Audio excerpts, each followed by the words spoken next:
নমস্কার, আমি সুব্রত ব্যানার্জি। 2006 থেকে 2023 17 বছর স্ট্রাগল করে ফিল্ম ইন্ডাস্ট্রিতে রয়েছি। আমার ঝুলিতে অনেক ছবি আর সিরিয়াল আছে, কিন্তু সেই জয়া থেকে শুরু করেছিলাম আমার এক গুরুদেবের হাত ধরে। তারপর বন্যিশিখা, কখনো মেঘ কখনো বৃষ্টি, অনেক সোনার হরিণ, কত বলবো, বামা খ্যাপা, তারপরে প্রেমের ঠাকুর, রামকৃষ্ণ সিরিয়ালগুলো তো করেছি।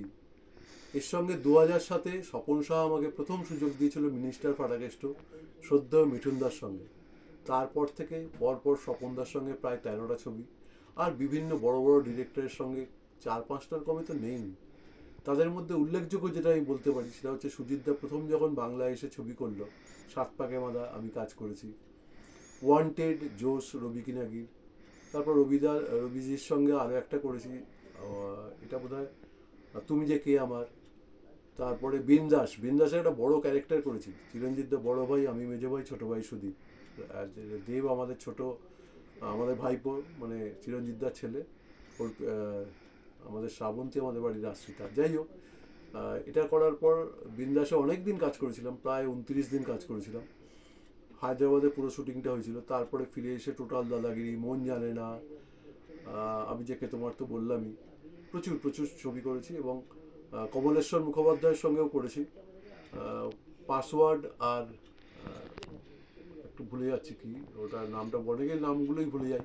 কুসুমিতার গপ্প, ভালো ভালো ছবি করেছি। আমার শুধু একটাই অনুরোধ, আমি এখন সম্পূর্ণ সুস্থ। আমি মাঝখানে একটু অসুস্থ হয়ে গেছিলাম 2022-এ। 2021-এ অনেক দিন সিরিয়াল করেছিলাম, প্রায় 17 দিন। 2022-এ একটু অসুস্থ হয়ে যাই, তারপরে ঠিক হয়ে গেছে। 3 মাস একটু রেস্ট নেওয়ার পর এখন বাইক চালাই, সাঁতার কাটি, বাসে করে দীঘাও চলে গেছিলাম একটা শুটিং করতে। তো আমি একটু রিকোয়েস্ট করবো আপনাদের, যদি আমায় একটু মনে রাখেন, আমাকে দেখলেই চিনতে পারবেন। যারা ইন্ডাস্ট্রির মানুষ তারা আমায় চেনেন সবাই। যদি আমায় যে কোনো কাজে একটু লাগান, আপনাদের তো প্রজেক্ট হয়, সেখানে কোনো অসুবিধা নেই। 2 দিন, 3 দিন, 5 দিন, 10 দিন, যা যে কদিন হয় একটু কাজ দিন। নেগোসিয়েশন করে রেমুনারেশন নেগোসিয়েশন করাই যায়। আমি তো খুব একটা বেশি নিতাম না, 2019-এও আমি সেরকম খুব একটা বেশি নিতাম না। বিন্দাস করার পর আমাকে অনেকে বলেছিল যে রেমুনারেশন বাড়া, কিন্তু আমি বাড়াইনি। প্লিজ, আমি বেঁচে থাকতে পারি আপনাদের চোখে। নমস্কার, এই বলে শেষ করছি। আশা করছি কারোর না কারোর কাছ থেকে নিশ্চয়ই কল পাবো, ডেফিনেটলি পাবো। কারণ মহাদেব আছেন না, মহাদেব আমার সঙ্গে আছেন বলেই তো আমি বেঁচে আছি। আমারও মহাদেব আছে, জ্যান্ত মহাদেবে আমি বিশ্বাসী। নমস্কার।